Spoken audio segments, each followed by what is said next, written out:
Siamo con l'assessore alla pubblica istruzione Daniele Piazza Brasiola.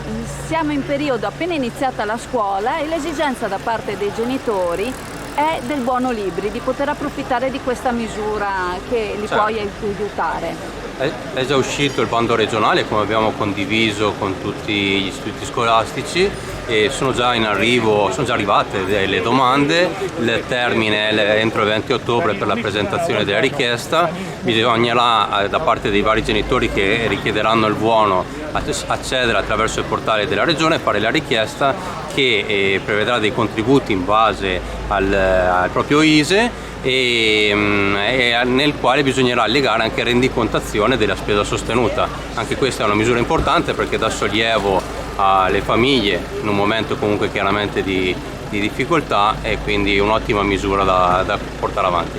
Proprio qui abbiamo delle cozze alla tarantina, cozze con il pomodoro già così in vaschetta, già pronto. Sono state messe dei crostini, che è un tipico piatto italiano, e del prezzemolo, che dà un senso di freschezza e per il periodo estivo è un ottimo antipasto.